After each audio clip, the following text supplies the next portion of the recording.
Hello and welcome to another review for filmandgamecomposers.com. I'm your host Meena Shamaly, and today I am taking you through East West Quantum Leap Stormdrum 3. This is the most recent offering from Nick Phoenix in the Quantum Leap line.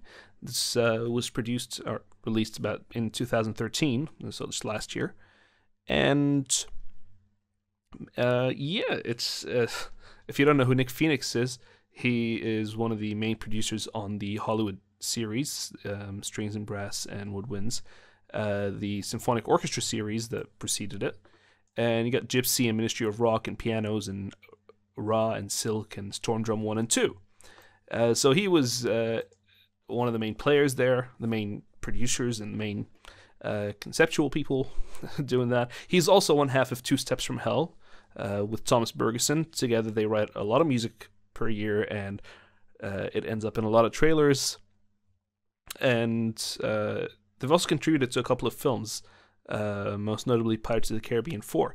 Anyway, that's just to tell you who this guy is if you haven't heard him. If you haven't heard him, you've definitely heard his music somewhere in a movie trailer or a video game trailer or a TV trailer. So this guy kind of knows what he's doing, and he's been producing this stuff for a long time. So we'll get into that. What we'll do is we'll have a listen to a track I wrote featuring the instruments in SD3, and we'll then launch and talk about it. So here we go. It's a little track I wrote called Elsewhere.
So there you go. That is the track called Elsewhere.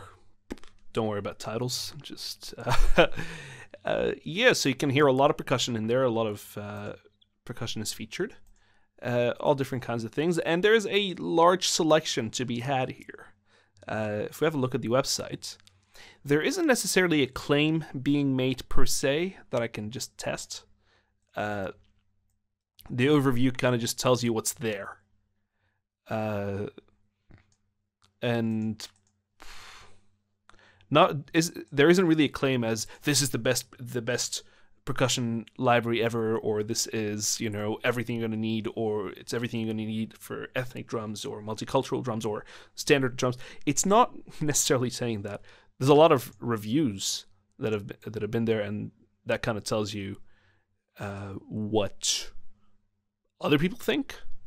But there isn't a lot of hype around this. I mean, there's enough hype to say, hey, we've just released something new and cool, but there isn't enough hype to say this is the ultimate. And that's kind of refreshing sometimes. Is well, here it is.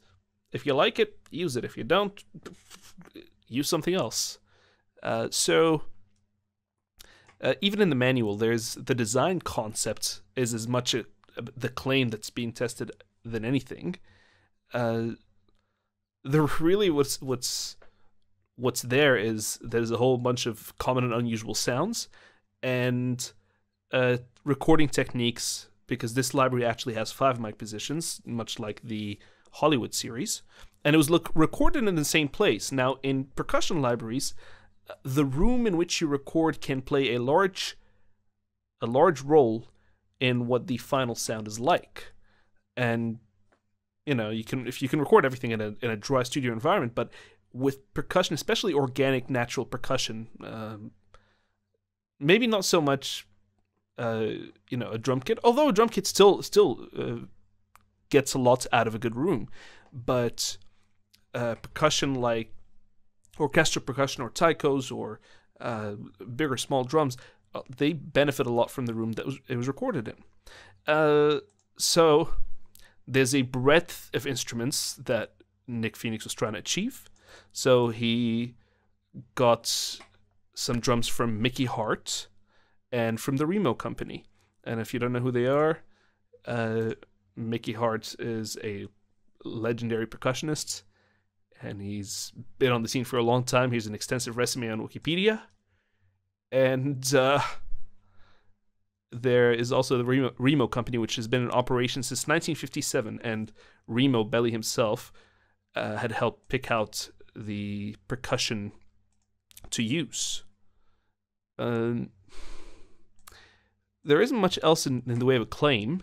It just says, well, it's not just about unusual instrumentation. There is some the most naturally played and realistically recorded standard percussion available.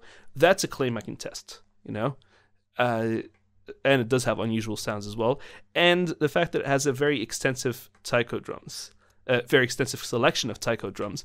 Here it says it is the most comprehensive, authentic, and awe-inspiring group of taiko drums ever sampled. So that's something I could test, maybe based on what I have and what I can compare it to. But yes, there's also a bunch of performance loops included, which can be pretty cool as well. They've been played by Mickey Hart and Nick Phoenix and Chalo Eduardo. So yeah, so that's the thing. There isn't much of a claim being made as to what this library is. I mean, there is just this library offers you this. It doesn't say this library is the best thing ever at that. It's just like, well, this is what we've done. So that's great. The asking price for download is $3.95, and if you want it on a hard drive that gets shipped to you, it's $4.79. So it's a 1 terabyte hard drive, USB 3 external hard drive, $4.79. And USB 3 would be good for streaming samples. So if you hook it up via USB 3, you should be fine to stream samples without much of an issue. And I suppose that's one of the things I'll be testing. Is this collection worth $395? I'll just go down, because that's the price of the collection itself. And I'll try to answer this question and tell you what I think through this video, which I'll try to keep as short as possible, but it's a big collection. It's 83 gigabytes. I was given my copy, and it was a download copy for review, and it was 83 gigabytes. So I don't know, it's pretty massive, but that's including, for most of these instruments, there are 5 microphone positions.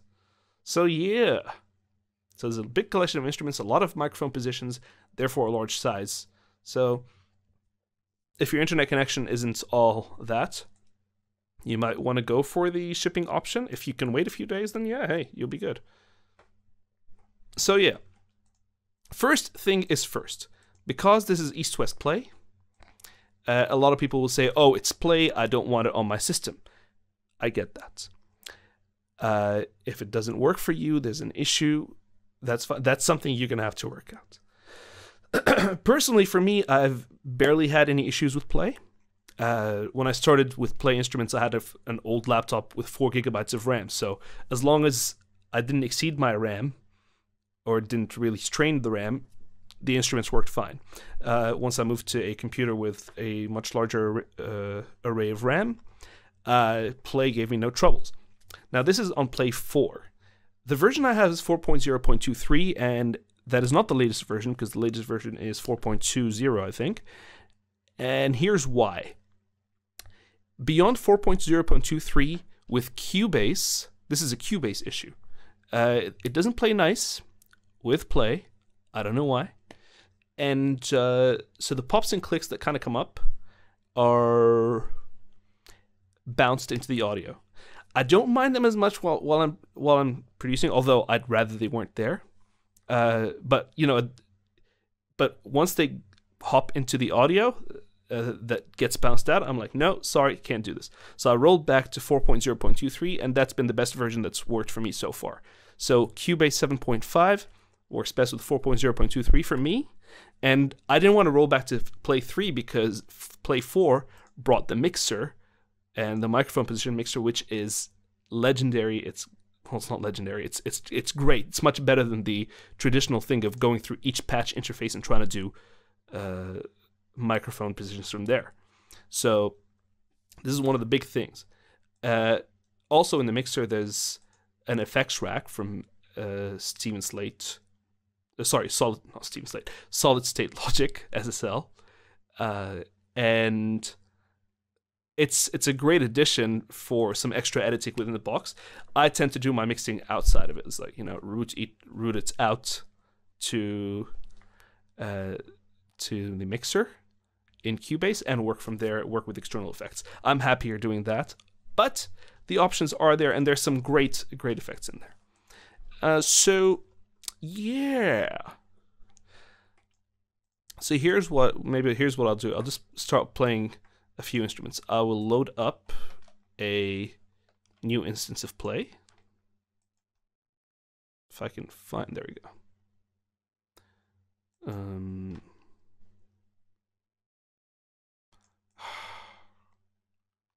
Cubase is playing with me. So VST instruments. Okay, so here we go. I'm not too fond of this this new VST instruments rack in Cubase. I gotta live with it for now. Anyway, I will add a new instance of Play. So where is that? I'll just put that right at the top. And put the fader down a little bit. And we'll have a look. So in the browser of Stormdrum 3, there's a great quick start folder, which kind of gives you a cross section of everything that's in there. So you can quickly just scroll through and have a little preview. There's Big Drums, which is a really good collection as well. And there's gongs, clocks, and waterphone. There's medals, Mickey Hart live loops. So these are the live performances and their tempo syncs, which is great. It also tells you which tempo they came in. So you can kind of work with something that's closer to your home tempo if you don't want to deal with the time stretching. Although the time stretching is quite all right. Shakers, it's a good selection of shakers. This one actually probably surprised me the most because I thought shakers are shakers. But then no, these shakers are actually really good. Small drums, which is probably the largest. There's big drums. Small drums is probably the largest collection here. Taiko family. There's about 17 types of taikos in there, and it's all big and small ones. It's not just the big sounds. And then you got a bunch of woods. So there's a big selection here, and I'm not going to go through all of them, but maybe I'll load up a few and check out what we've got. Actually, maybe I'll just show you what I had in the track, and then we'll load up a few more. So one of my main things here was the taiko. So I'll just solo out the taikos so you can hear them. They're low taikos, and I had some high taikos as well. But the low taikos also combine them with another ensemble. But we'll just have a listen to those, just the low kind of things, right? So from here.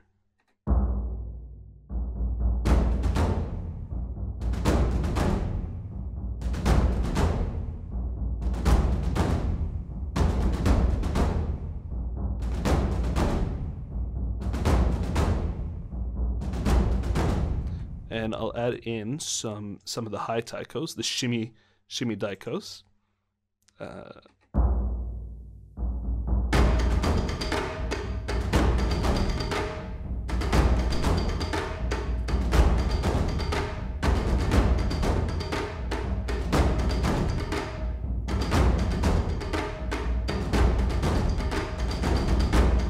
So it's a really powerful sound.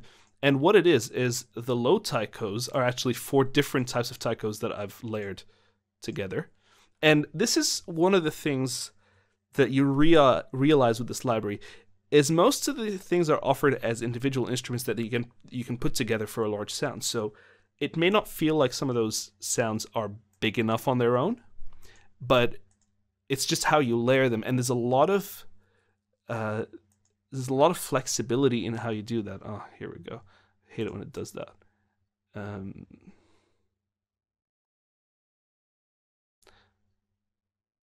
Cubase does this thing sometimes where it mixes up which play instance I should be getting on the MIDI tracks, which is quite annoying. But that's a Cubase thing. It's got nothing to do with this instrument. So if we have a look at the taikos, for example,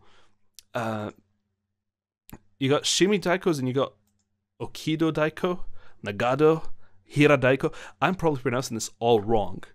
But yeah, so start off with the 60-inch daiko, which I'll just load up here, right? If we have a look at the mixer, the microphone positions, there's close, mid, main, hi-fi, and ribbon. And close and hi-fi are always the ones loaded by default in all the libraries, in all of the patches. So I'll have a quick play. Might be a tiny bit of latency because I'm just got a latency up so I can record. And this is what it sounds like just out of the box.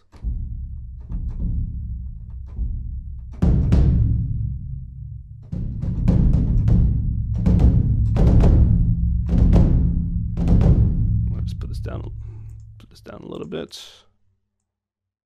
Yeah.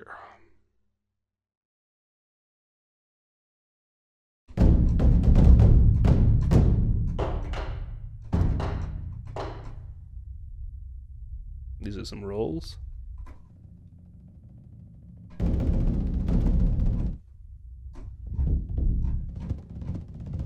So it's a really good selection.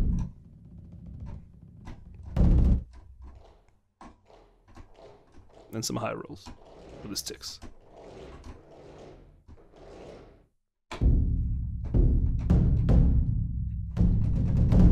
So, see, this is the sound of one taiko, right? And over here, if you combine them well, then you'll get a really nice big sound. Because, you know, it's a drum ensemble. That's the sound that people mostly associate with taikos. So, that's the 60-inch taiko, which is a really, sorry, what am I saying? Which is a really good sound. But what I'll do is I'll load up all the mic positions. They've been preloaded before because I had them all on. So what I'll do is I'll solo out each mic position. So here you got the close.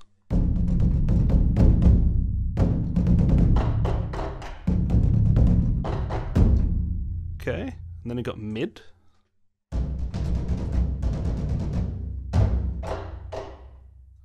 You got main. So close is obviously close mic'd. Mid is a sort of between what a stage mic would usually be and a close mic, so it's just a little more detail. Main is sort of like your main room mic.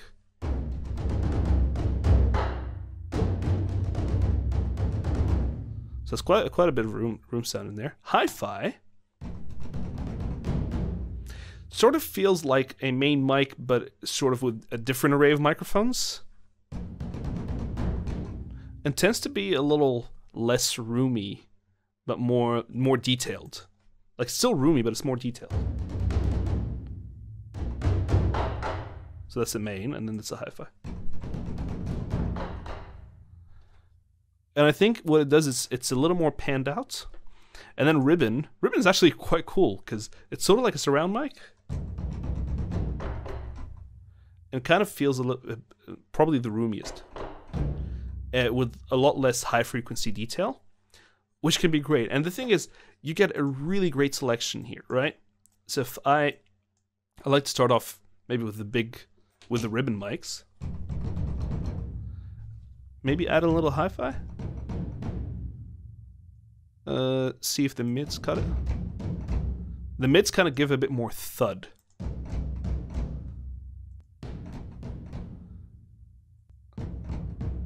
This kind of gives you a bit more low end. And do I want the main? Main will just give you a lot of room, right? And you get close, which is your detail. So maybe if I got, this is like a nice room sound, and then get the close in for detail.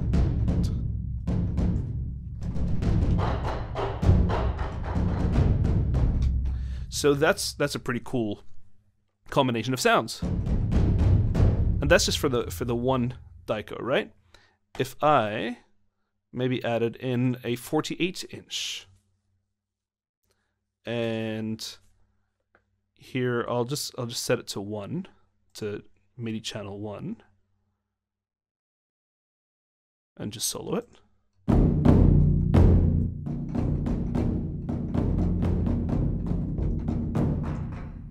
And a lot of them are mapped the same, actually, which is pretty cool, so you can play them in unison if you need to. And again, I'll just do the same thing with the mics.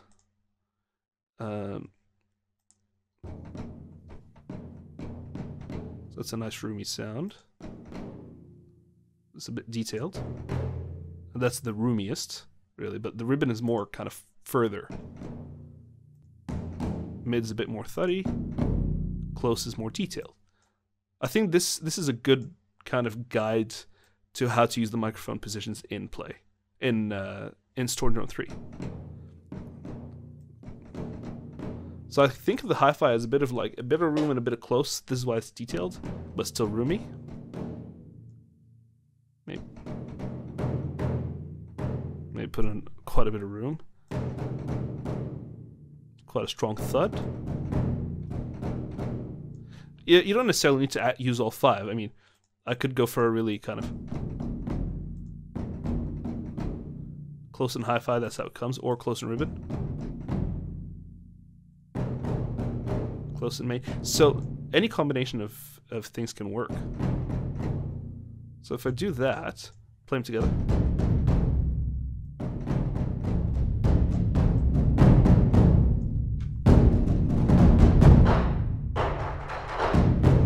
So this is basically the kind of thing I followed. Now, you might have noticed in my taikos in the track, I had put in a bit of reverb from Spaces, which is just a little send reverb to kind of glue things together and make the hall seem a bit bigger. This hall is I mean, the hall they recorded in is East West Studios, which I actually got a chance to visit a few years ago. And it was pretty cool. So I kind of saw the room and kind of knew the sound. I'll just pull up the Stormdrum 3 page because you'll see a bunch of pictures of the studio.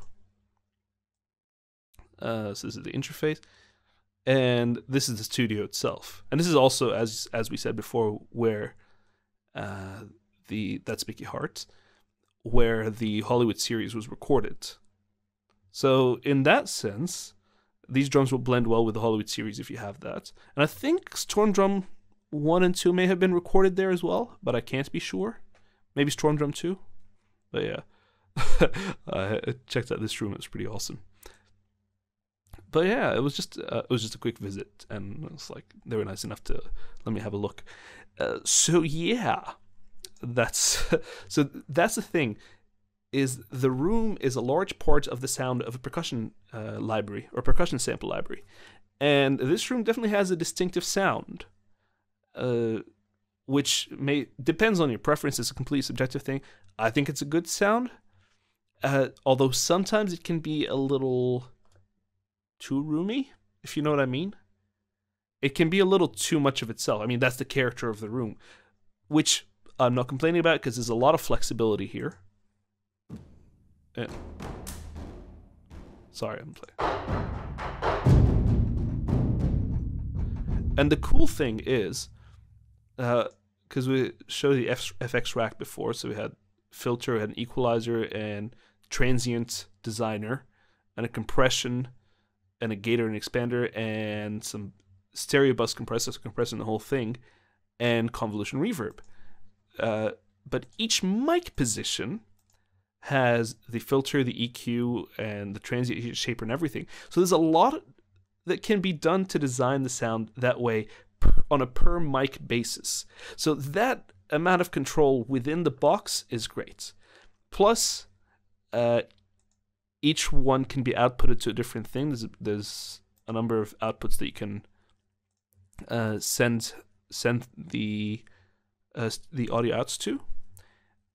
The fact that you can even do that and then just play with it in your own mixer. So there's an immense amount of control. So you're not necessarily that controlled by the room, because then you can sort of lower a specific frequency in a room that you don't like in the main mics. Like say, for example, if I'm just listening to the main mics, right? And I want to hear the room, but maybe turn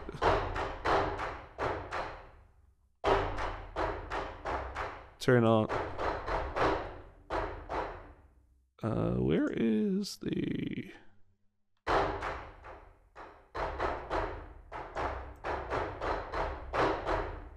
You gotta turn it on. There you go. So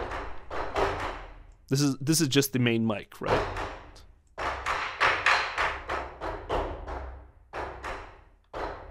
You can...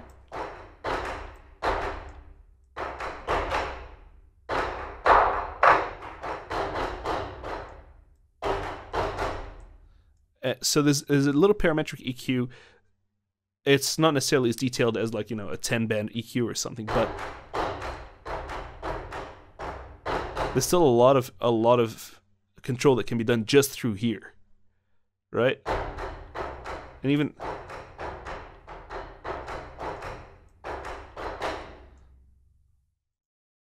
with the transient shaper.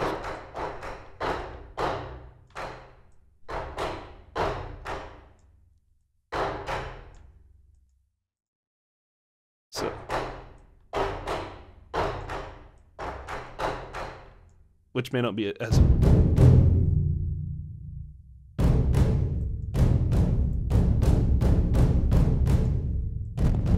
Oh, there you go. So you can kind of even add more room with a transient shaper in a sense. See what I mean? But maybe turn off the...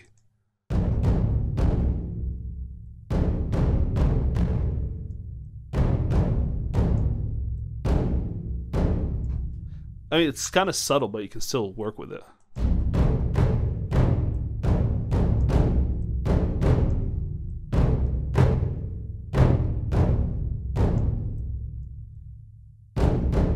But, you know, this is I haven't really played around with it, but what I'm saying is you can play, that's just that mic, so even if I turn that back on, I've edited the sound of that mic and kind of blended it in. And that's a really great feature. Now, this effects suite comes specifically for Stormdrum 3, but you can buy it separately and then have it available for any of your instruments, which means any instruments with mic positions, you can activate it that way, rather than having to go out into your Cubase mixer or your DAW mixer and work with it from there. So that's a pretty cool thing. So I spent a lot of time on the tacos. Let's have a look quickly.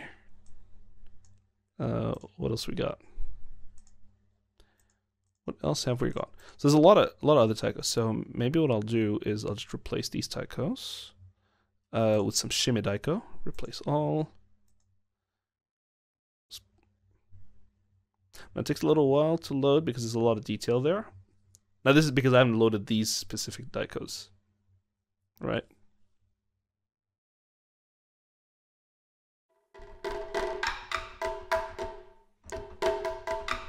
So again, So this is kind of the high stuff that goes on top of the deep taikos, because a lot of people I think associate mentally, maybe not even consciously, but mentally associate taikos with the big drums, you know, the big drums that you hear in a lot of tracks. Actually, you would have heard it in Godzilla recently. There's a lot of taiko drums in there. But I think I heard some in the Dark Knight trilogy as well.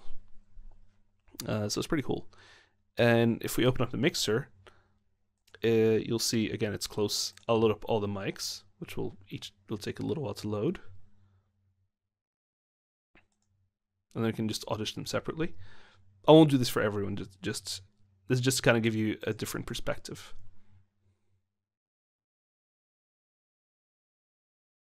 So if I solo out the close mic,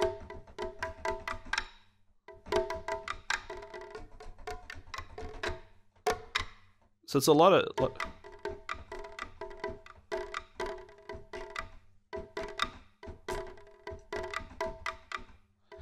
So this is a solo mic. You got the mid mic, and as you can see, these levels have already been, these levels have already been set. So maybe there's a combination that they think it works. So it's a bit more room, maybe a different perspective on the room, maybe a little less high frequency. And see, the hi-fi again seems a lot more panned out, detailed, but without, like, the room doesn't take over in a sense. It's a weird thing. I don't know how they do it. And as like I said, the ribbon is like room, but without a lot of high frequency information. So it could be cool to kind of push things back. So if I started, you know, I wanted to push this behind everything, maybe just blend in a little high frequency detail. If I really want to things with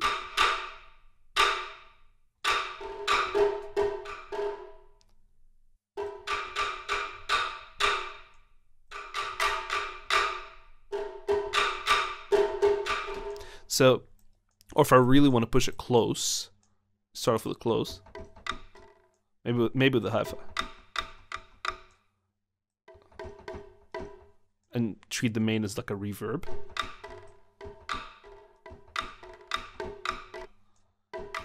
Or you can just work with the close. You'll still hear a little bit of the tail of the room, but you know, one thing you'll also hear is that this is kind of pre-panned, and this brings me to another thing. The panning here kind of works differently. The panning here kind of works differently. It's not necessarily a move everything to one side or the other. I don't know how to describe it, but if I'm... See this, for example, this comes a lot from the right. And if I pan it to the right, to the left, this comes from the left. So if I pan it to the left, you hear that. But if I pan it to the right, you'll hear more of the reverb signal, as in the reflecting signal, rather than the close signal. And I have not found a way to kind of like it's just more like I'll give you one side versus the other, versus I will move the whole mic perspective as you like. And there doesn't seem to be an effect in here that could just kind of collapse it to mono and then move the whole signal over to one side, which is kind of a bummer. But I can work with it. It just means if I really wanted to do that, I would have to output this to its own channel outside, and then in my DAW mixer, I would then place an imaging thing and collapse it and do whatever I want with it. But it's not offered within the software, which I think maybe it's something they could look into if they wanted to. I think it'll be a great addition to a really great concept, like the mixer concept with all that it offers. So I spent a lot of time in the mixer, but that's because that's probably the most impressive thing I've found about Play 4. I mean, it gets a bad rap sometimes on some of the forums, and Sometimes for good reason, because something like Contact is more effective. But, you know, then there's the argument that, well, you know, Contact can't kind of handle something like Hollywood Strings or Hollywood Brass, or Hollywood Strings specifically. I think that's when there was a lot in there about it, and a lot of debate, which I'm not going to go into. But as far as if that's what I'm being offered, for me, it doesn't make a difference. Maybe streaming very large samples like Hollywood Strings could benefit from an SSD, which I don't have, which is not a big deal. But yeah, that's that. So maybe I'll just have a quick shuffle. I won't go through all the mic positions for everything. So we've seen so these are some, for example, the bigger taikos.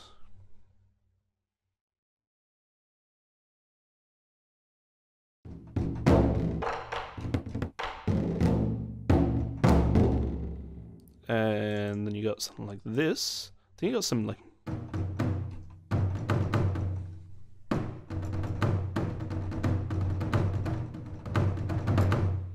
and this kind of brings me true sensitivity. So if it feels a little more natural this way,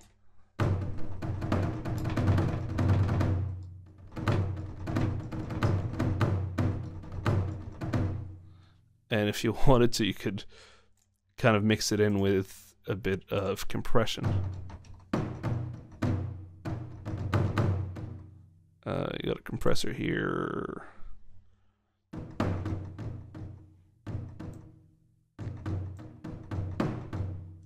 Put the ratio up at like 4.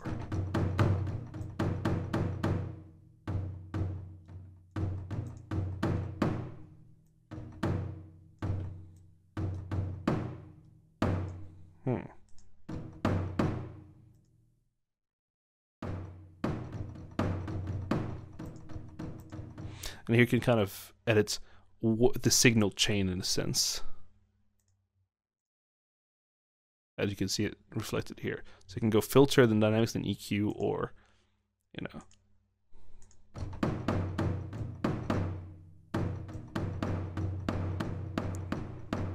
And see with the compression as well, you can kind of enhance the room sound.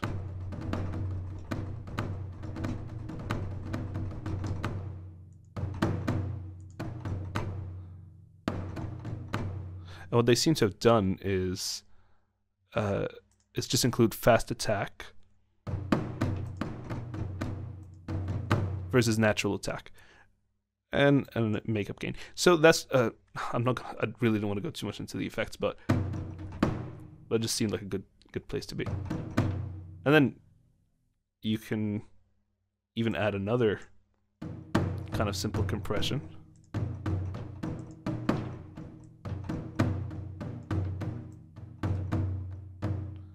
I need to turn on. That's a reverb in there.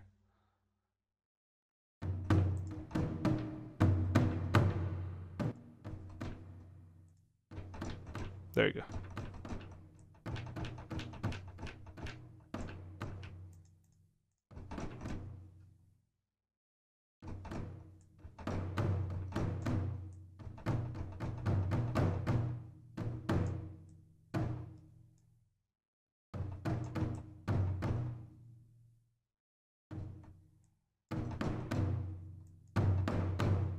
So you can do some pretty extreme compression in there.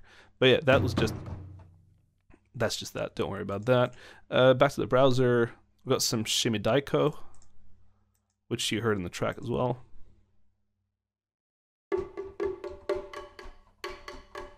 And a Shimmy Daiko Metal.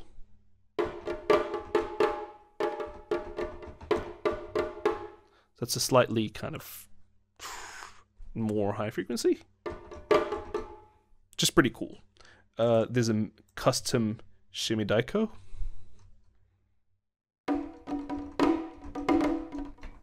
So there's a lot of really nice nuanced differences between all these, and once you combine them, you can get a really massive sound. And you know, with the EQ and the compression that you work with, then you can really tailor it to the sound you want. And this is where I suppose suppose a lot of times people kind of expect a slamming sound in a sense. It's like, oh, if this is big percussion, why doesn't it sound that big? Well, the big is up to you to decide, and they've given you all the tools to do that. So they've given you the mic positions, they've even given you the internal effects to use if you'd like, and then you can work with your own effects, and you can work with the combinations to do what you do. Maybe if they had included a taiko ensemble kind of thing, people will be happy, but there's a lot of choice for that, and this seems to be a lot more about detail and a lot more about options. And see, like, I spent a long time just on the taikos alone because I was going through other features of the library of the player. But you know, that's the cool thing. And someone who has Stormdrum 2 might say, oh, you know, well, it's taikos there as well. And there's also a whole, like this Stormdrum 2, for example, which has Best of Stormdrum 1 as well. What are you doing? Cubase is misbehaving. Yeah. So there's a lot of great stuff in Stormdrum 2. So why would I want Stormdrum 3? Well, Stormdrum 3 is a lot bigger. It's a lot more detailed. There's mic positions which weren't available in Stormdrum 2. And the one extra improvement is that most of these patches have round robin and like some extensive round robin. I think some of them go like 4 or 5. Some of them might be even more. Can't remember. That's something you have to look up in the manual. But there is enough round robin for it to sound natural. So here, for example, the rolls don't kind of have a round robin.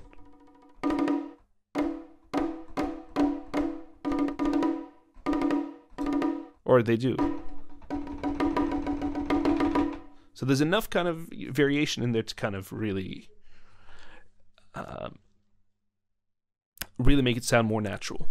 And especially with the rest of the room and everything. So there's a lot of really natural sound. And, you know, there's a claim there that this is the most naturally and realistically recorded. So far, it sounds natural. And when you combine them in the ways you want to combine them, then you can get these big sounds that you want. Or small sounds. It really depends. If you see the demos on the website, there's a good offering there. And they kind of showcase the library well, and in terms of big dynamic ranges and small dynamic ranges and loud and soft and everything.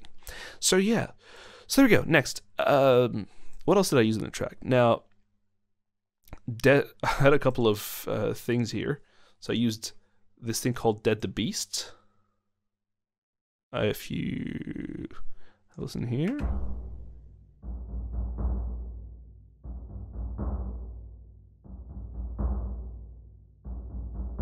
This is kind of most of the low thing.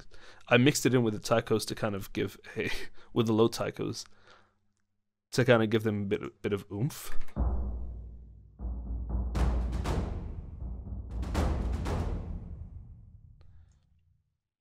And here you'll hear a toms ensemble on top, which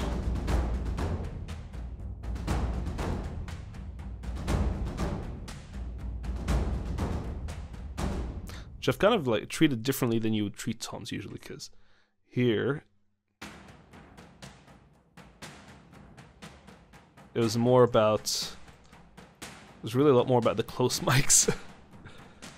And I kind of thinned it out because I had a lot of low end happening in the Dead the Beast and the taiko ensemble. But, you know, I had the option to do that. If I load up these toms in this instance, for example, these same toms, it's under big drums. It's called Lord of Toms Ensemble. So here we'll play it like. That's how it comes out of the box. Get in the mixer. Maybe I'll have a quick listen to. There's a lot of skin there, if you know what I mean. It's like a lot of the drum head. There's mid, which is probably the most tom-like. This is the roomiest. And here's the most detailed. So it's very tom-like. It's very different to the way I used it. So I focused more on the high on this, and then I EQ'd it so I can get the low out, so it can just sit in well with the low stuff. But don't get it. This is the thing. I had the option to do that, and it's almost like having 5 different, sort of like 5 different toms. Like the differences are a lot more noticeable in something like this.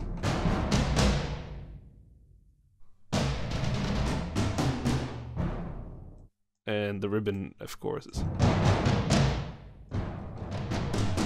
The ribbon kind of feels like the more orchestral one, in a sense, because it'll sit right at the back of the hall, and will sound like that. So, yeah, so that's something pretty cool, is that I had a lot of options. And again, I got effects for each mic position if I want. But we'll have a look at some of the other big drums. Did I use any other big drums in this? I think those were my big drums, because the rest you had the high taikos. And I had some loops, but I'll talk about those in a bit. But yeah, these big drums. What else did we have? We have something, say like this one. And I'll just play it. I won't go through the mic positions again. Or I might. I don't know. Depends on the sound.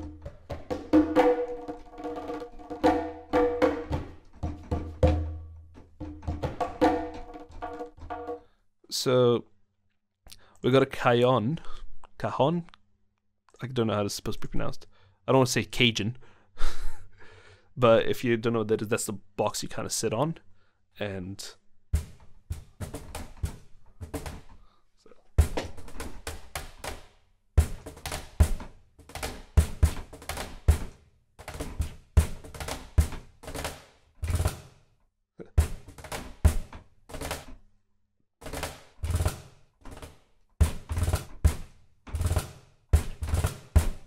sort of do that.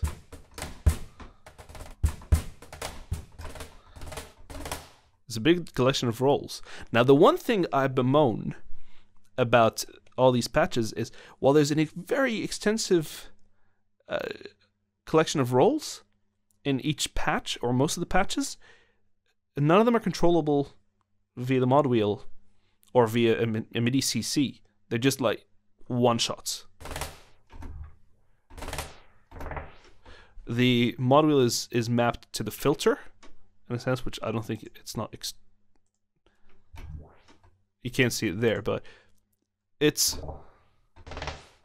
I mean, you can also link it to volume if you'd like, but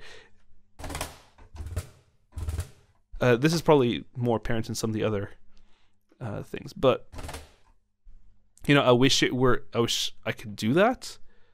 Because that just makes it a lot easier to write stuff. And then maybe you could find some of the rolls that are pre-recorded that could work with your composition as well. But, you know, kind of give me both. Why can't you give me both? So yeah, something like the cajon, which is like, it's not necessarily that big. But if you wanted it in sort of the context it's used a lot in kind of acoustic sets. So maybe put in a bit of mid.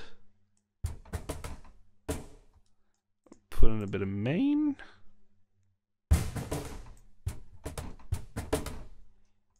As your kind of primary early reflection. Maybe a bit of tail with the ribbon.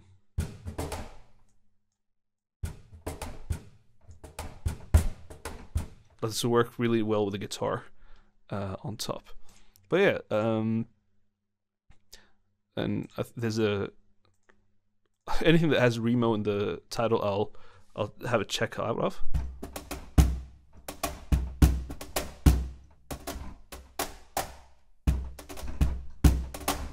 Sorry, I'm just playing with my left hand, which is horrible.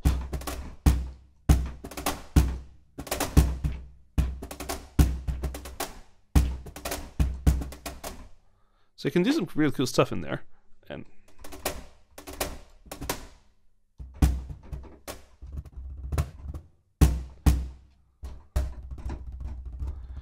I really wish there was more of the low one, so I can kind of do some rolls, some of these naturally. But yeah, Here's a remote djembe. And see, this is something like that I suppose is very brand like. This is the brand that is featured in this library, Rima. So this is a really nice djembe. Nice natural round robin. And if I solo at the close.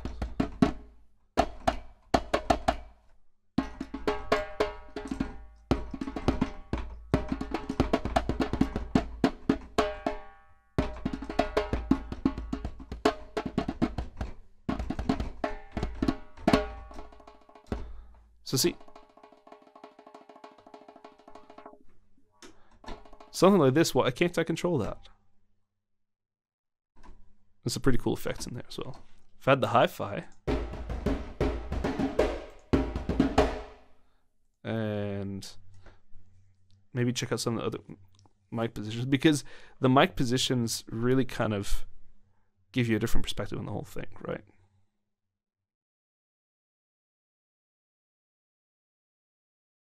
If I look at the mid, so this is pretty roomy, right? It's a lot roomy. Let's see if I went into the effects again.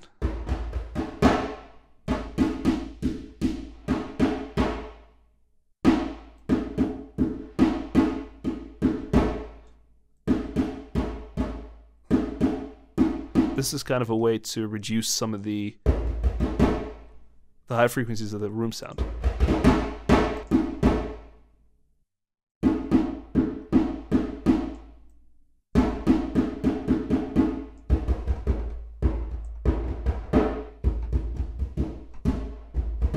Or muffle it if you want.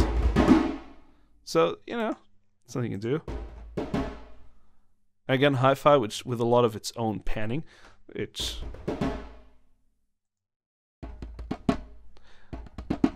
why it's off to one side, I don't know. Because it's not always, and that's something that's not always that consistent, but you know, once you put them all together, you just get a big sound like that. So it feels like the ribbon is like a different room mic that you can use instead of the main. If you don't want that much room sound, you know.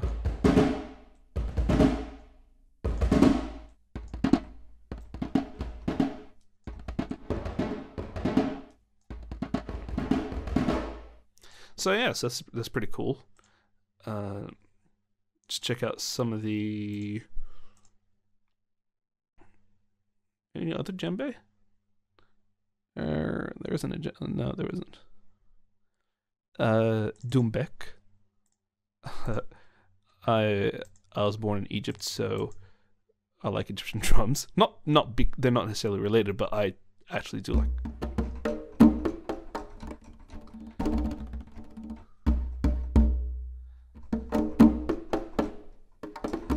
So this is sort of like a low derbeke, or low tab, depends what you want to call it. Derbeke, tabla, dumbek.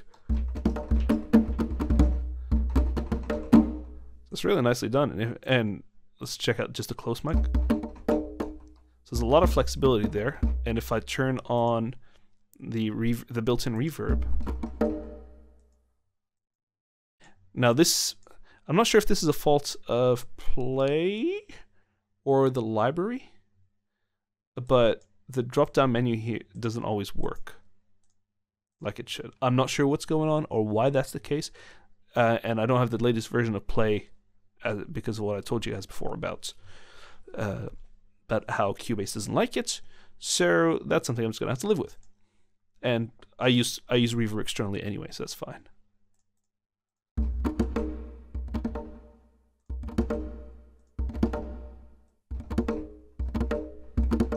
So that's pretty cool.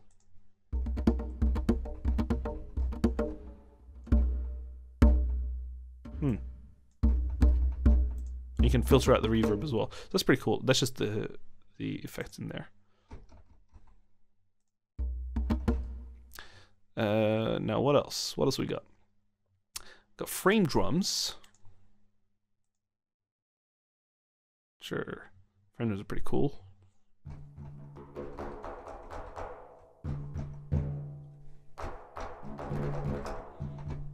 Now, can the frame drum be kind of large? I mean, it's still large. But can we play it in a way? If we just play just all mics at once.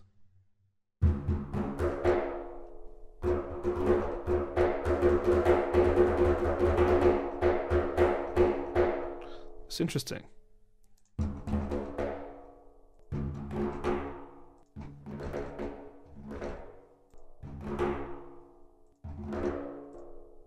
So if I just get a main and hi-fi.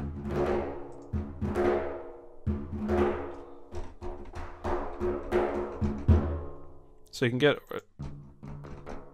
a pretty intimate sound, or you can get a pretty roomy sound. That's pretty cool. 22 inches. I'm not sure how big they're supposed to be. Like, my memory is just not my brain's just not working on that. There's a dole. A dole. I'm not even sure how to pronounce that. I'm probably pronouncing that wrong. I mean, I know what it is, but I've never really pronounced that, I've realized. Interesting. So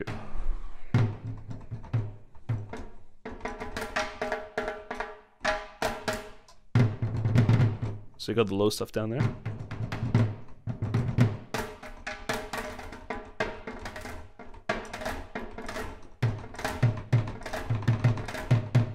So that's pretty cool. Now, what the heck is an NSL? I didn't really explore all of these, so what's an NSL? I really don't know. And sometimes I'll tell you what, when you're writing, especially with samples, it doesn't necessarily matter that you know what each of them are. Sometimes you just combine, just see how it sounds. Like, this is kind of nice for some low end. Especially.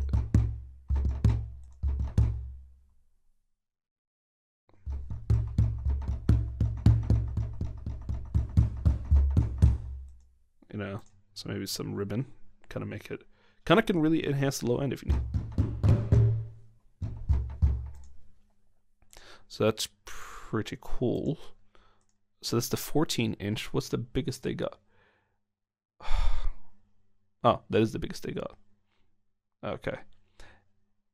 Rose Bowl 10. This is a remote drum as well. Rose Bowl 10-foot drum. 20 hertz. This is pretty low stuff.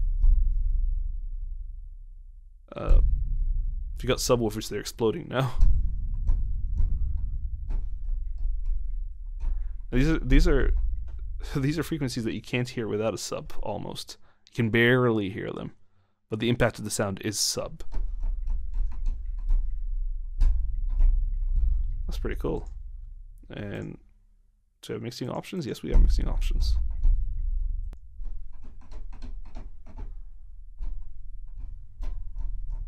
It's kind of hard to hear with just these headphones with no sub.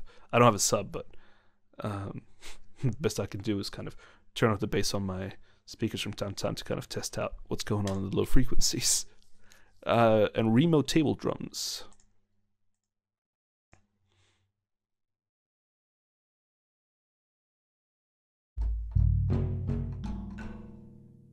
I don't quite know what a table drum is meant to be. Sounds pretty awesome. I love these.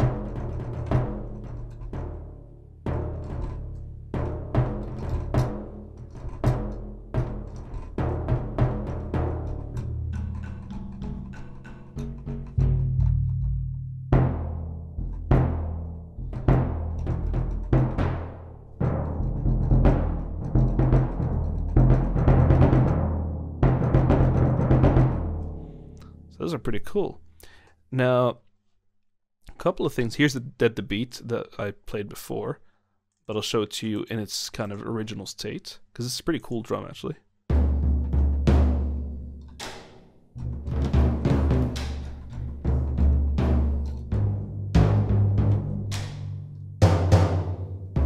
If you play them, kind of.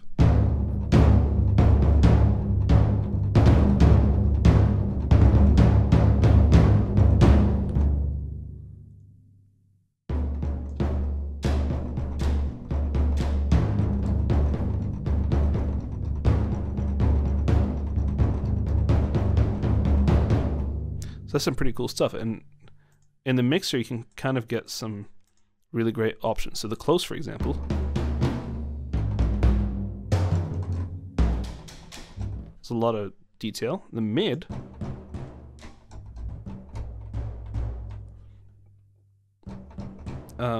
isn't as loud, but it's kind of thuddy. The main is like,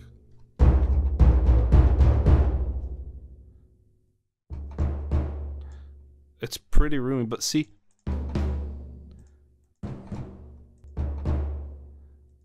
look at the hi-fi,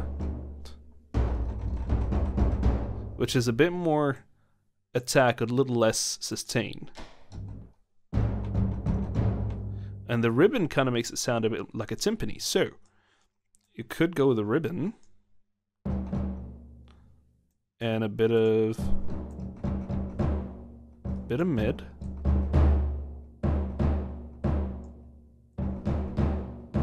And a bit of close.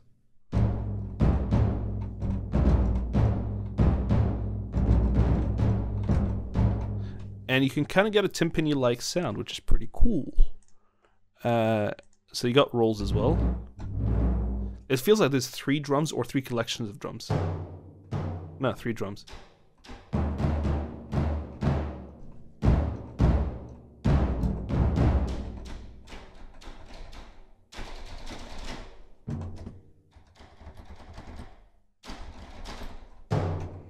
So some pretty cool options to combine stuff. And they got effects rolls as well for Dead the Beast.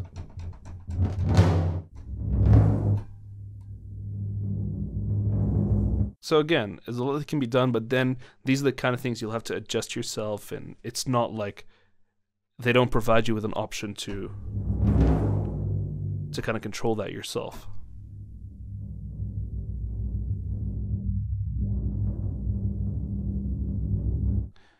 Or do that. I'm just trying to remember if I did read that.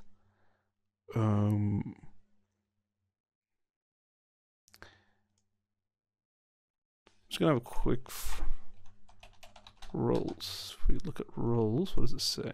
Crossfading of SD3 drum rolls. Some, okay, there we go. The MIDI control is for the CC2, and it's not all of them, by the way. So, so the CC1 is for the filter. Oh, sorry. Well, in here it's just for the filter, but CC2 is for crossfades, but it's not for everything. It's just for a lot of them for the Taiko company, for the Taiko family.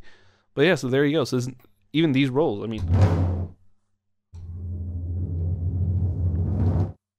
it's great to have them there, but you know, in this day and age, it's a little archaic to expect your user to do that, to expect your user to work with rolls that are all pre-recorded. Yes, provide a great selection of pre-recorded rolls, but please provide an option to do your own rolls as well. I mean, this is available in the old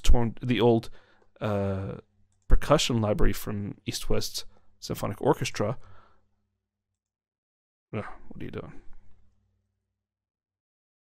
Sorry, so here, for example, if I had timpani rolls, DXF mod, just to compare.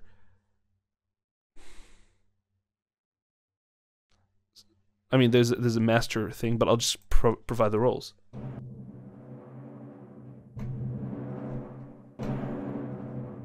You know, that's... I'm moving the mod wheel here.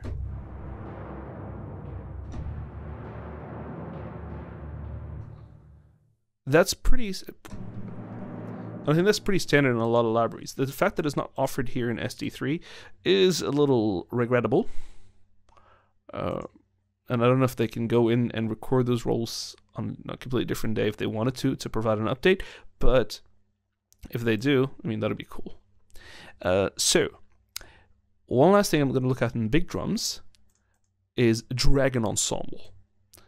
Now, these in, I think in Stormdrum 1, there was a large hits collection, big hits. So I'll just play that quickly, so you can have an idea of what I'm talking about. Here, it's a bunch of like one-shot samples.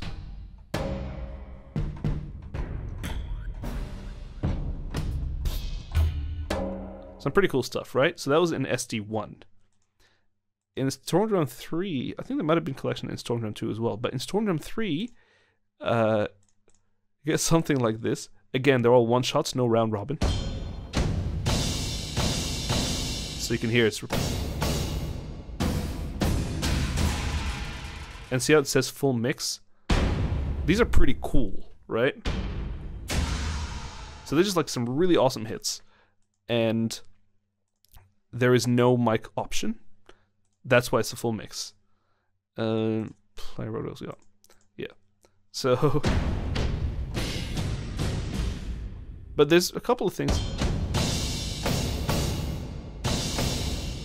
See, there's still at least two variations of most of them.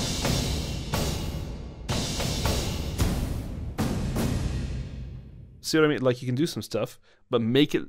It's probably meant for those bigger moments.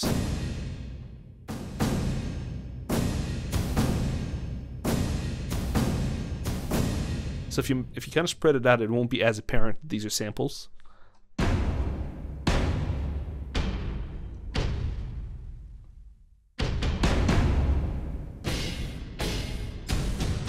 And these seem a lot crunchier than the ones from Stormdrum 1. No, this is another collection of them. Now these are just pretty awesome, right?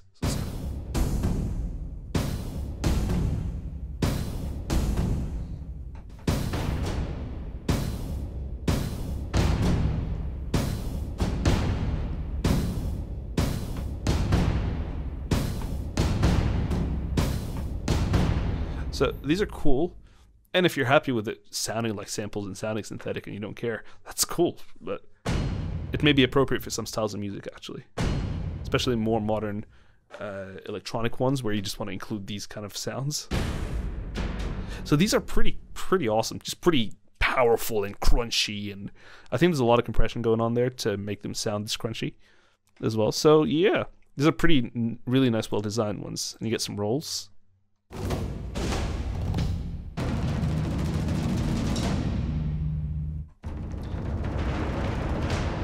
Again, I wish they could have given me some control, but I'm not going to complain. I mean, these are pretty specialized, so that I'm not fussed about. But these are really nice collections.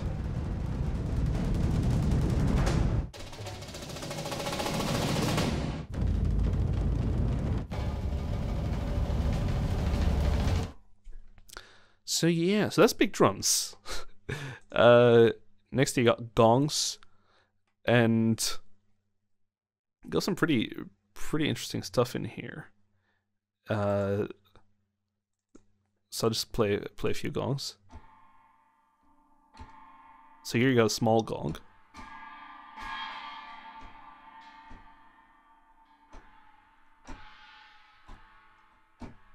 You know, it's not a lot of impact, but it's a lot of... I mean, there's impact, but it's enough presence, you know?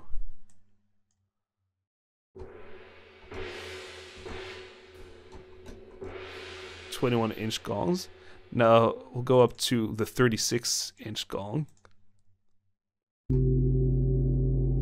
There it is. And again, these have round robin, so they're really cool.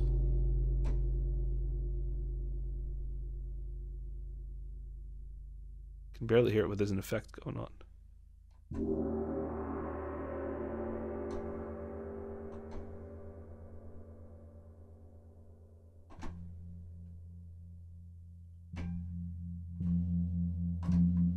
So there's a lot of nuance happening there. You got the 8-inch Mongolian gong.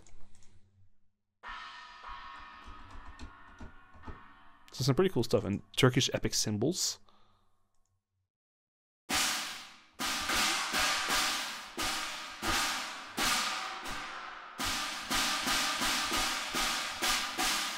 So this is pretty cool.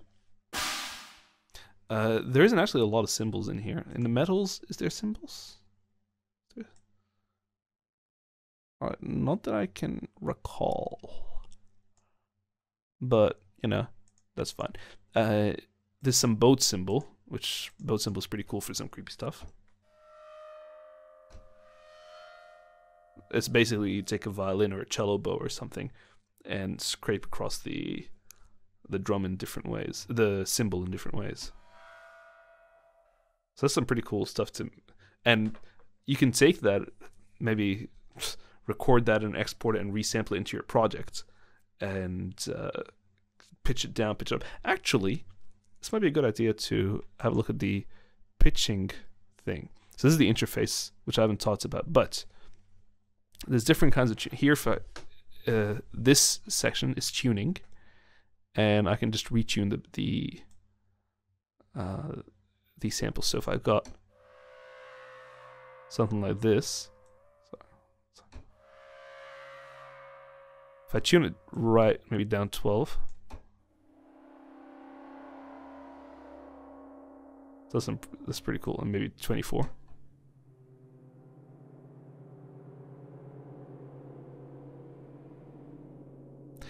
Now, if you notice, this is the kind of tuning that just pitches it down and doesn't keep the time stretch. That's tuning A. Tune B, I think it is the one that keeps the time standard. So it's a pretty short scrape. If I put it right down, it keeps the time standard. Even if I put it right up. If I go tune A, it'll just speed it up. See what I mean? Now here, N and H, I think this is normal and this is high quality, kind of affects how the tuning works. How the quality of the tuning in terms of the time stretch. So I switch it to H.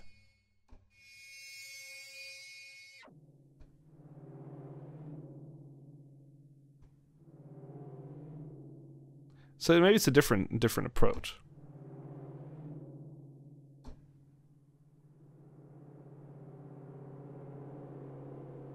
Some pretty cool stuff in there. Now if I put that maybe at minus, maybe add on a bit of delay. This is just some a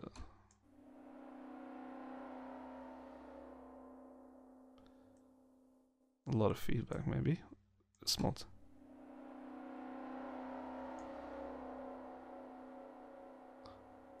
And a bit of reverb.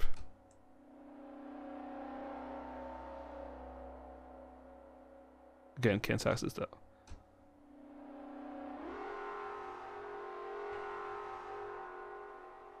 So that's some pretty cool stuff you can do with the tuning.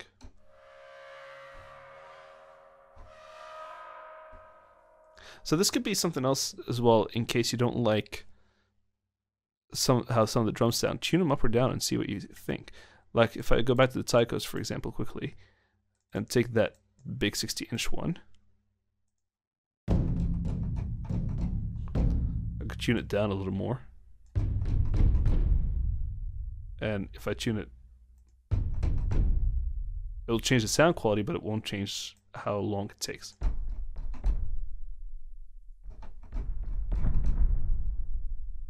So in that sense,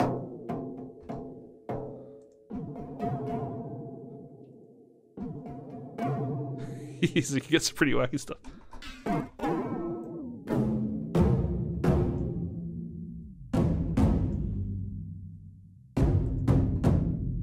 So see if you keep the tune B and tune it up just a bit.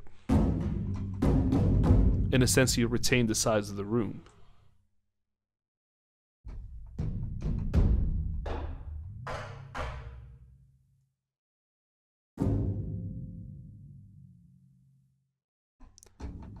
And, you know, again, this might not be a problem because you might be happy with that and then just put your own reverb added onto it later, and you'll be fine. So yes, that's the tuning thing. So back to gongs and clocks and water phones. The clocks thing is pretty cool. Now this is a full mix as well. There's no mic options. And apparently this was Nick Phoenix recording in some antique clock shops. I don't know how many clocks he got, but there's a really cool collection of stuff like here.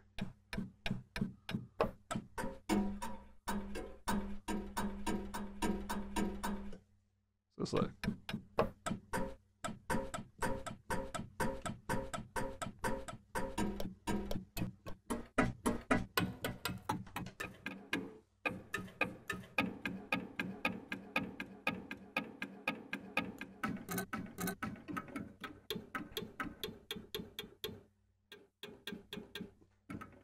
And you can combine stuff as you wish.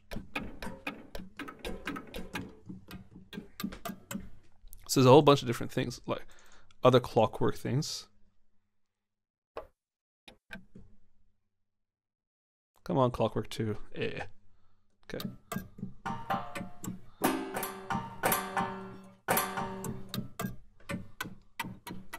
Some of it sticks and then some of it's like...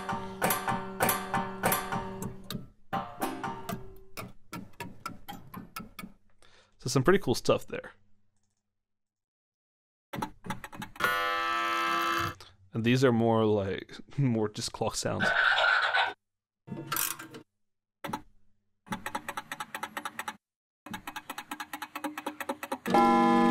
These are more like ambiances. Or just like little... And again, you can take advantage of the tuning feature. Put this on delay.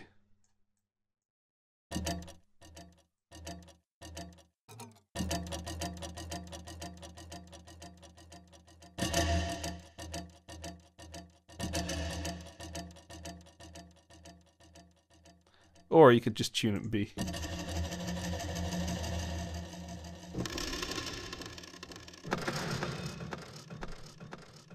Some pretty cool stuff you can do there. And in fact, I don't know if you heard it in the track that I played, but there's quite a clock going through the whole way through.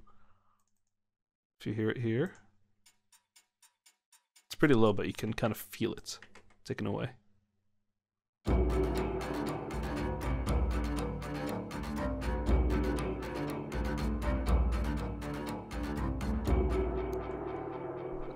Like it's there, it's ever so subtle, but I thought it was pretty cool, especially at the last.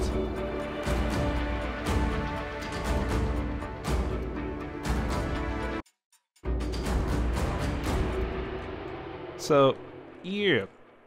So there's some pretty cool stuff with the clocks. And you got water phones. If you don't know what water phones are, just Google it because I can't kind of describe one to you.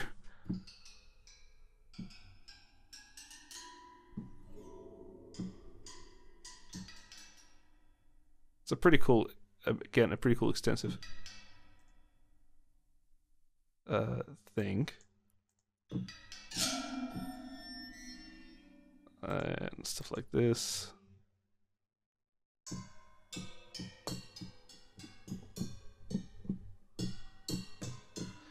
So it's a pretty cool instrument as well. Onto some of the metals.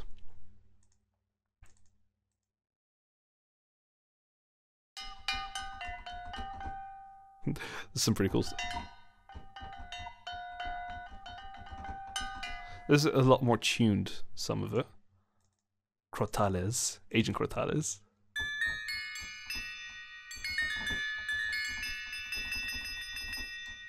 And again, it just works really well because of the round robin chime symbol. There you go, you got some symbols here. Nothing massive though. Got finger symbols.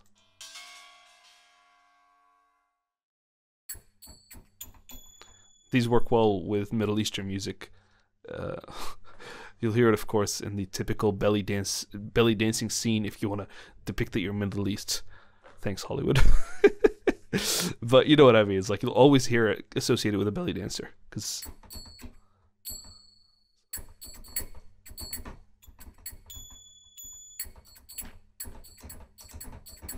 But on top in Middle Eastern pop music, this is used a lot.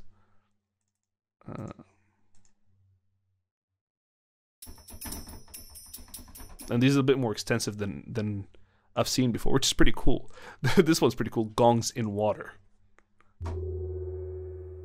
And I've actually used it in the track. This is the big gong hits you hear.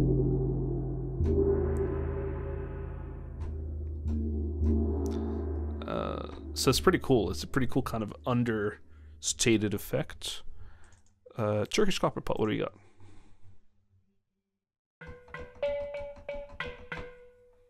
Zil bells.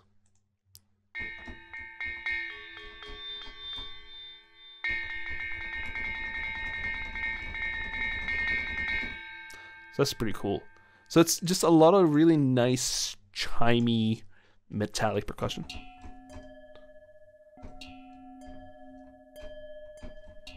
And a lot of it can be used in a sense of to display a spiritual thing, because there's a lot of spirituality associated with metallic instruments sometimes, with these sounds. I studied a bit of gamelan, Javanese and Balinese gamelan, and there's a lot of mysticism and spirituality associated with the sound of these metal instruments. So, especially there's a lot, even gongs that they have in there as well. Dragon chasers, what even are these?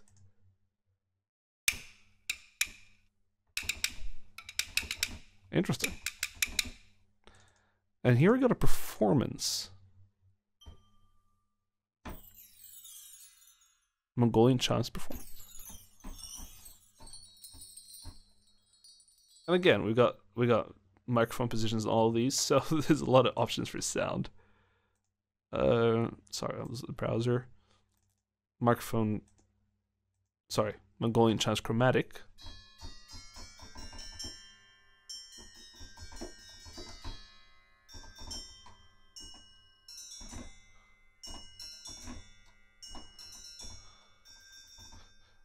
Mongolian version of Star Wars, yes. There's quite a lot of really cool stuff in there. I don't use that metals as much, but they'd be really cool for some, like, to add some high-end clang to some big hits. Chimes brass. Brass kind of sounds like it could be.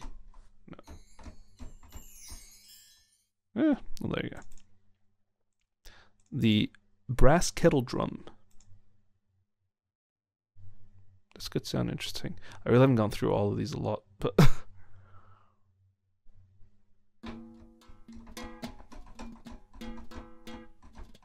so it's actually really well performed.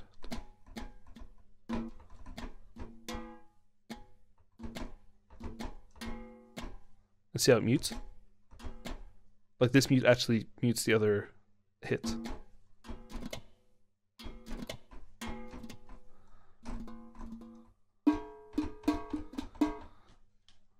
So if I put that on just a close mic, the hi-fi is barely doing anything. Just fine. And I think you get the idea of the metals. I'll look at the live loops last, but so we got shakers. The shakers are really, really great. I used a shaker in here, the Ganza. I don't know if RR is meant to be round robin. I thought they all would have had round robin. But yeah, this is really cool because it was kind of shakers I usually associate with a really small sound, but these were kind of bigger.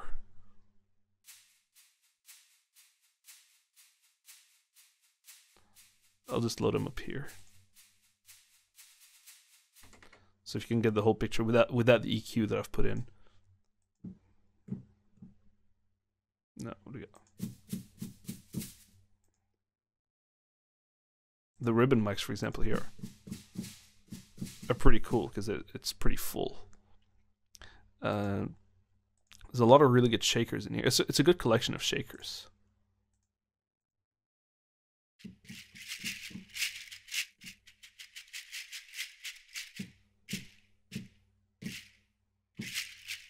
So some rolls, slow rolls. And you got some custom shakers by Remo.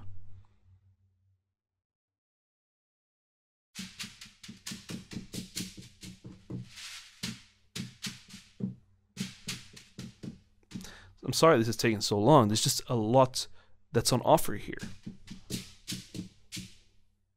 So the sheer size alone seems to justify the price tag, which is pretty. Which, you know what? If someone said, "Here's $400, give me $400 for this massive collection of drum sounds with a lot of mic options," I will say, "Yes, sir. I think that is good business." So some really cool shakers here. Snake rattles. It's exactly what you think it is.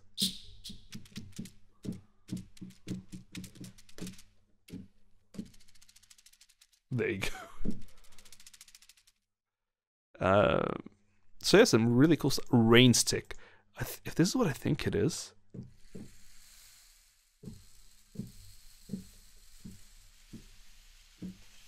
Yeah.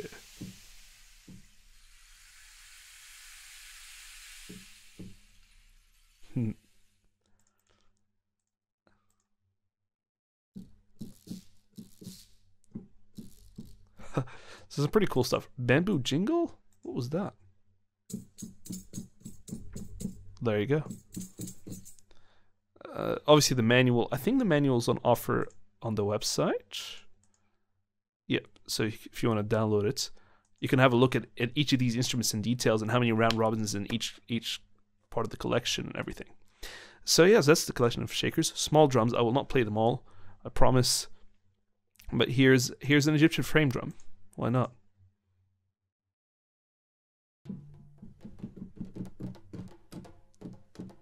These are pretty cool, actually, and I think they work well with the room. If you put in the ribbon, for example, and maybe put in the main, put in the mid. So.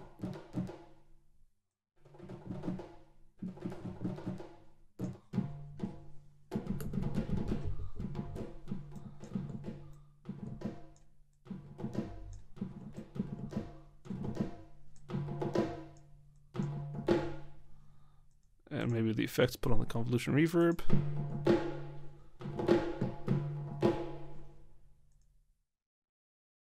So yeah, so there you go. What else do we have in the browser? So, do we actually have? Is this something I always look for in percussion? Darbuka or Derbeke, as it's supposed to be pronounced, or as Egyptians call it, tabla, but that's not the Indian tabla. Here's a Dumbek a 9-inch Dumbek. I really could have explored these more. That's what we're talking about.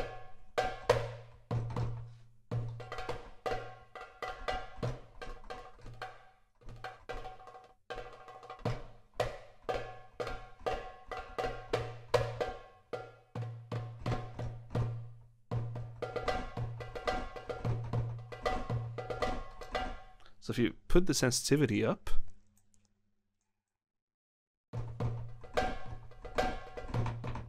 because there's round robin in there, so I can.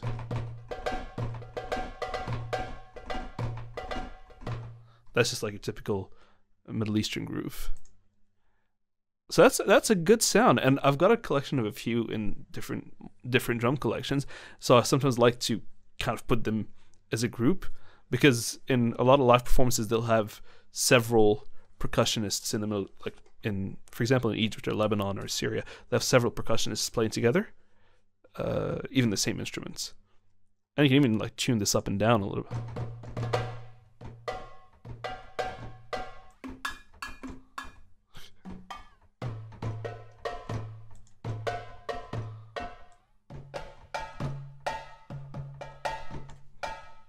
So this is pretty cool. What else? Medalos.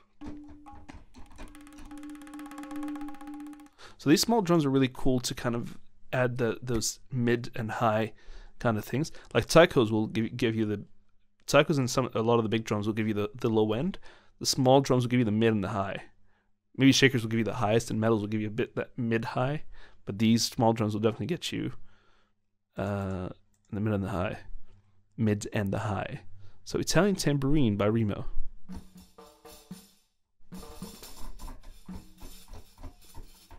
And a tambourine with stick.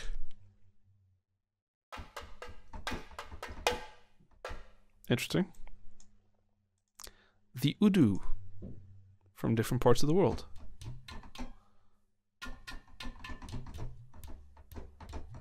In a mix, you might want to scoop out some of that low end if you've got other stuff doing the low end. But I've never seen the Udu presented from different parts. Or from Pakistan. So that's actually a pretty cool thing, because it's usually just Udu, you know.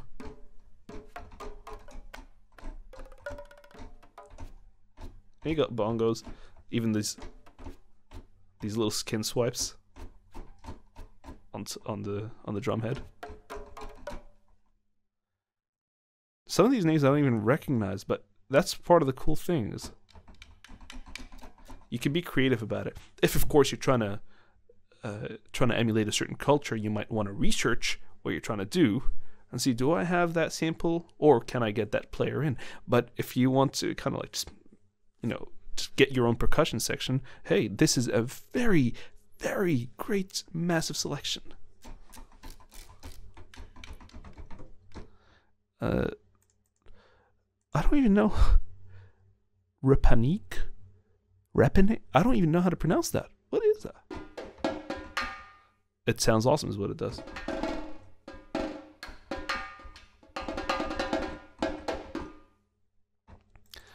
Then you got a 10-inch djembe.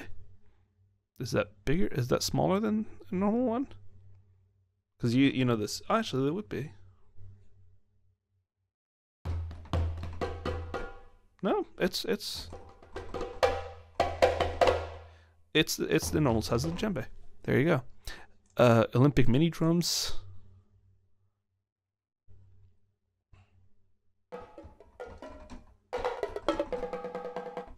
Pretty cool stuff, and again, mic options are there. So that's pretty sweet selection. Frame drum from Iran. I tried the frame from Egypt. The frame drum from Egypt before. And the 8-inch, which you can then combine actually if you want. So yes, that's congas. Wow. I know it seems like I'm exploring some of these for the first time, but I went through them a while ago.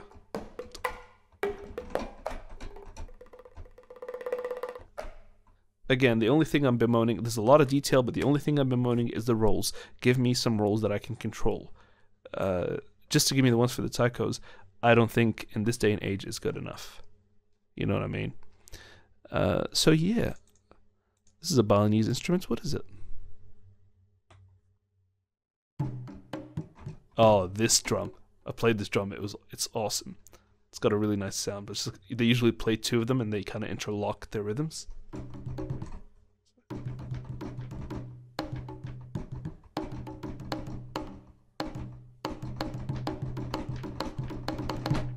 So I could play it better. But yeah, so there's these small drums, and we've gone through the taiko family, and you got some woods. Cowbell. It means wooden cowbell. How come there's no cowbell in the metal? This library needs more cowbell. That's what it needs.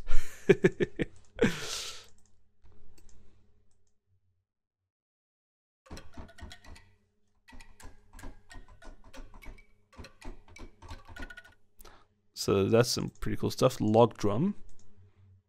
I played one of these in a concert once. Although it was a lot more, the one I played was a lot more woody.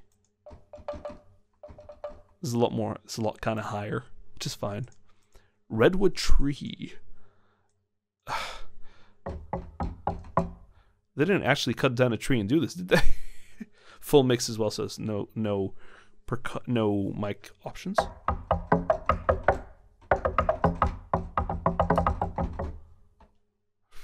interesting. And performance effects.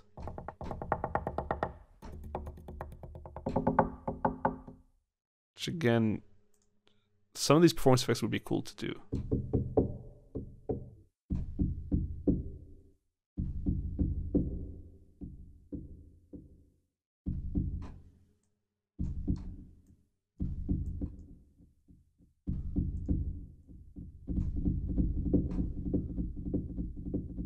So that's some pretty cool stuff.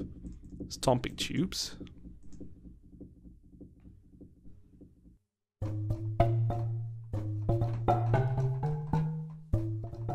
I don't even know what they are. My percussion knowledge is so limited, that's what I'm realizing. But these are pitched.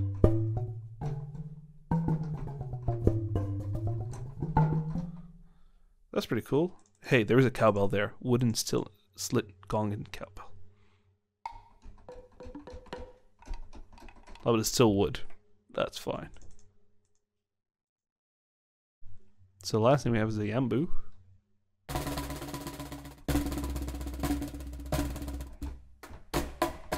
It's pretty cool. So it hits and rolls.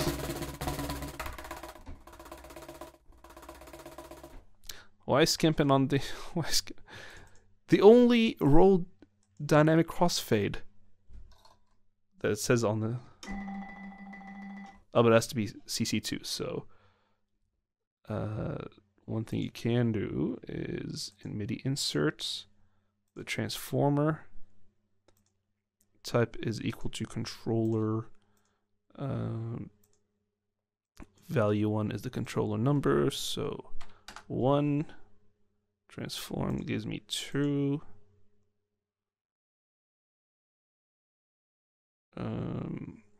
Set to fixed value, CC2. So.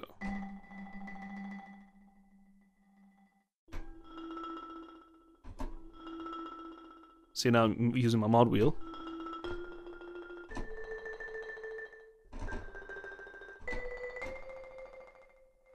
See, I really wish this was an option for all the roles, but alas, what are you gonna do? So that's woods. Last thing in this collection is the Mickey Hart live loops. Now, some people bemoan the use of loops, of pre-recorded loops.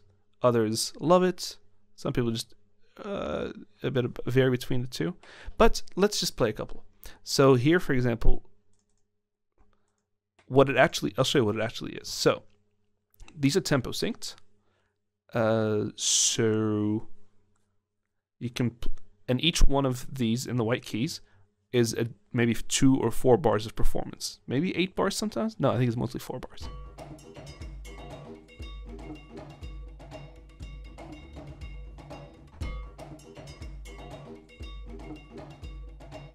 And if you want to get them at their original tempo, I don't think you can turn the tempo detection off, but I'll put the tempo down for now.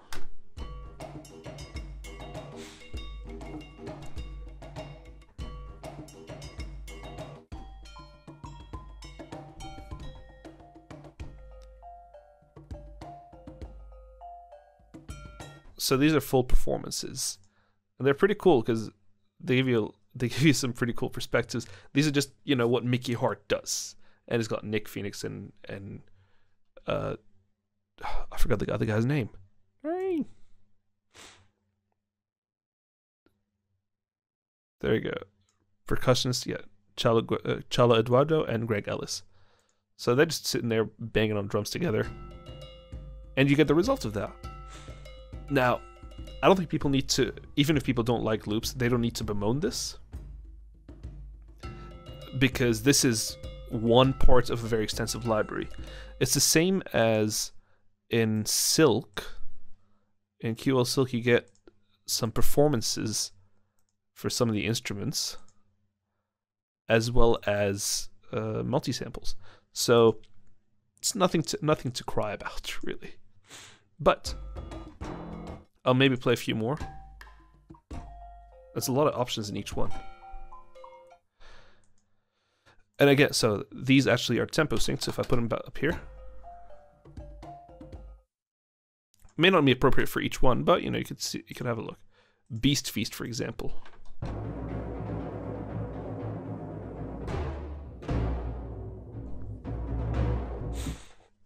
So these are all full mix, so you can't mess with the microphones, which would have been cool, but I don't think.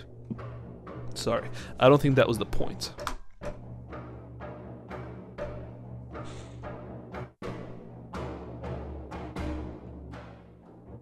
So that's some pretty cool stuff. Now, some of it you can just use as it is and maybe supplement some of your other things.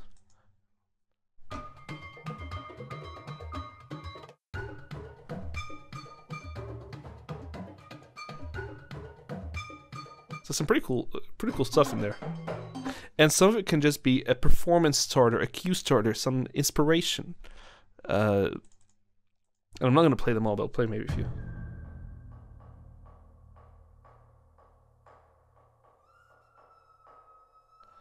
And if I put a... No, if I put it... Because see how the big drums are on the left? What I could do is my favorite imaging plugin, which is S1 Imager from Waves. I can just put it all in the middle. Or even change.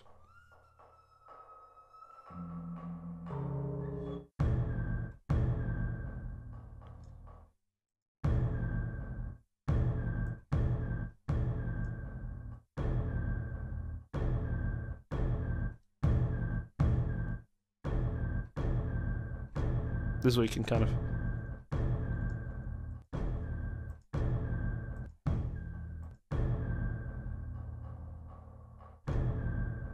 So you can kind of change kind of what the perspective is. See this? As opposed to this. So you can still keep the width.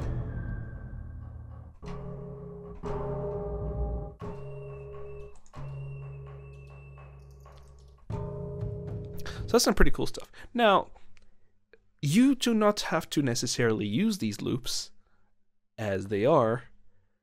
You can sometimes use a cool effect. I don't know if you noticed in the track, which I played so long ago now, but there was a couple of loops that I strung together to create a really cool effect.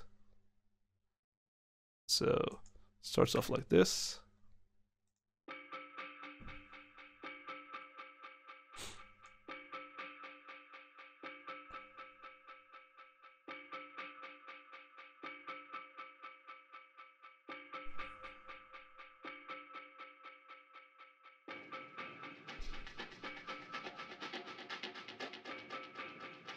So that's just a little thing where I've affected them and I've played a little bit and messed around with them. And here, I've changed it up.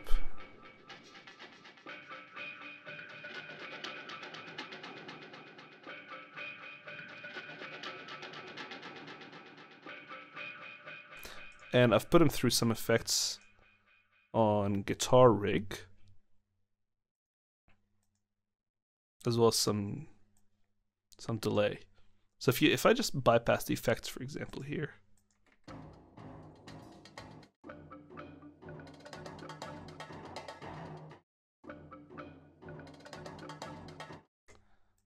But I intentionally went for this kind of thing, which underneath the track, for example, here.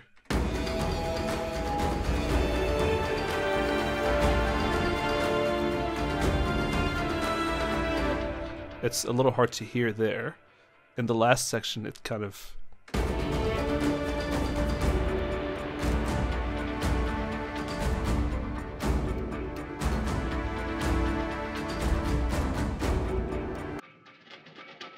It's there, but it's so subtle, but it's most apparent at the beginning.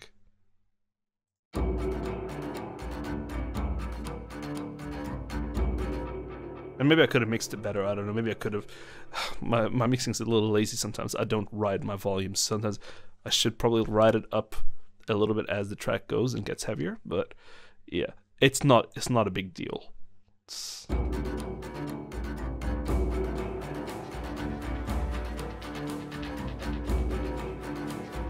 you see, it adds a little something.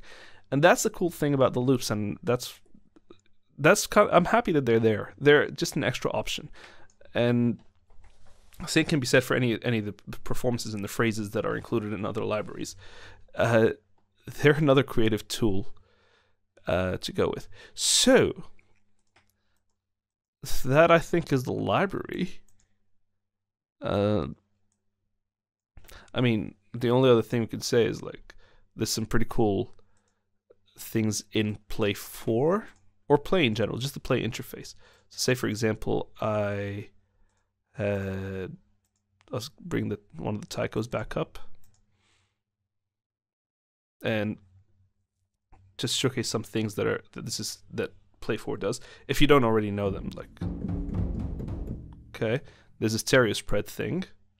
If you turn it on, it does a really nice stereo spread, which one of the things I like to do is see if I can break it down into mono, and does it still survive, you know?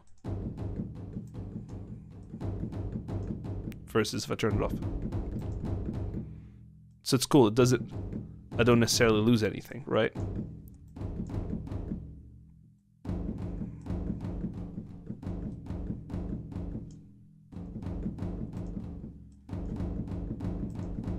If it still survives in mono, then your mix is going to be okay. You know what I mean? So that's some stereo spread. And we've got the panning, which, again, in here it's not as obvious, but what it does is chooses one side or the other, doesn't move the whole signal over, which is what I would have rather it had done.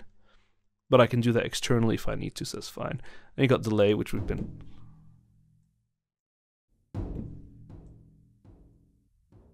not extensive. It's pretty analog. It's not time synced. And your tuning, of course.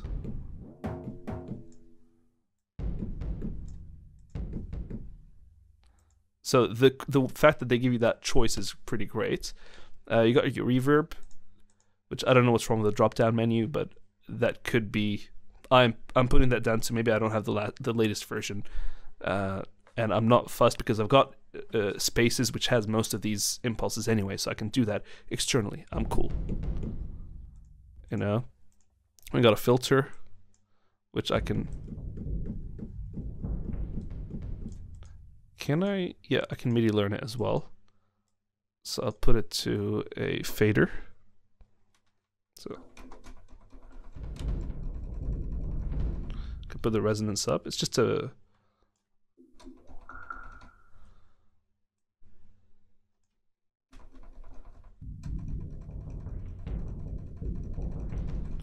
So that's pretty cool. Just the fact that it's on the interface. I mean, all this stuff is stuff you get stock standard with most DAWs today. So even if you didn't have that on the front menu, you could still do it externally. So that's fine. And you got sensitivity, of course, which is how the volume, how it responds to your playing. And then you got an envelope. So obviously you can control the attack.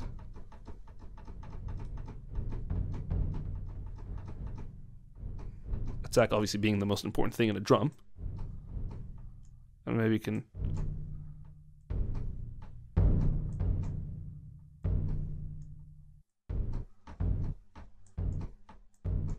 And the fact you can even do this. If you want. I don't know if you would want that. And you got solo, mute, and master volume. So it's all pretty cool. Round robin reset, which if you wanted to, you can set it to a key in the settings menu. And I'm not sure which key that is. Oh, that's the MIDI CC controller. You can set it to, say, for example, C1, which I've done. So now, anytime I press that, so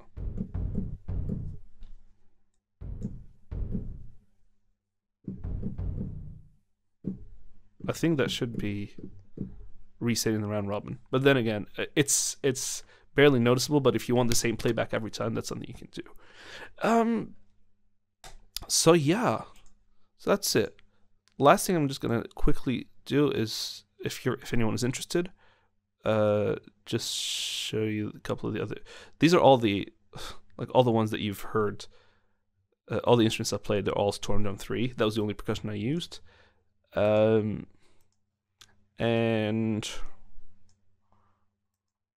just make sure that my gongs are as loud as they need to, because I think I've messed with the volume before.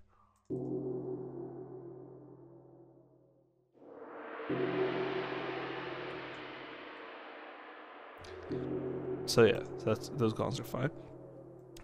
If anyone's interested in what that first instrument you heard playing was, it's Adio's Bastard. I don't know how it's supposed to be pronounced, but you know, obviously it's a play on the word, which is with a bit of reverb, with a bit of delay. So just a couple of patches to combine different parts of the thing, different parts of the sound. The first instrument you heard was from East West Silk, from Quantum Leap Silk, which is the Dilruba, which is like an Indian string instrument that's bowed.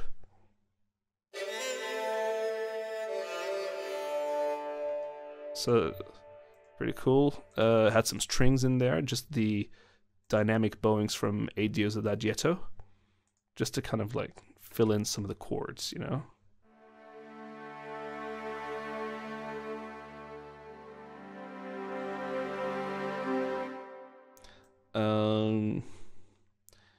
And then underneath that, I had some stuff from just some simple things from Omnisphere and from Adio's Bastard as well. I'm not sure. I'm really not sure. But yeah, just some harmonics to just help with the chordal nature, and some harmonics from Bastard. So it's a different thing to what we had before, which you can barely hear. It does add a little thing. And finally, just the violin section on top, playing in octaves, which is maybe a little too loud, but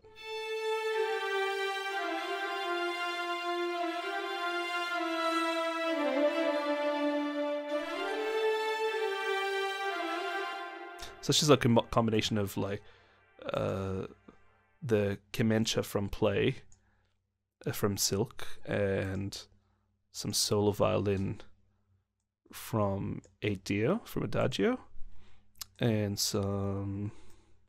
this little combination. This is pretty cool. This little combination of the Divisi legato, the 3-player legato from Adagio, and Session Strings Pro, because the wilder nature of the Adagio and the very straight nature of the Session Strings Pro, they kind of play it together well. I think like if I just played the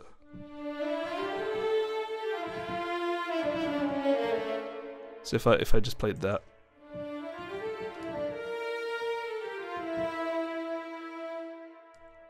but you combine that with the Adagio, it's like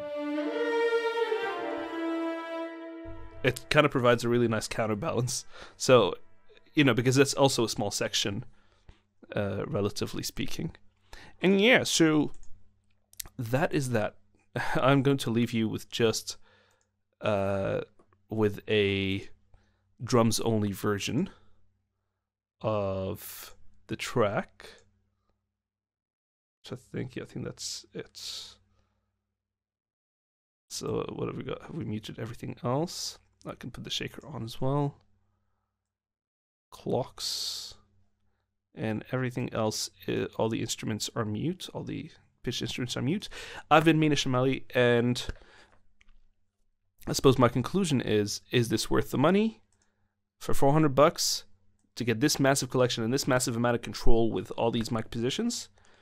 Yes, it is definitely worth $400 or $395. I don't know if it's worth getting the hard drive or not, but hey, if you want an extra hard drive, I wouldn't be upset. I've got like 8 hard drives in my system, so that's fine. My conclusion is this is a very, very well and naturally recorded collection. It is not designed to give you straight out of the box a sound, like a produced sound. You are meant to be producing. You know what I mean?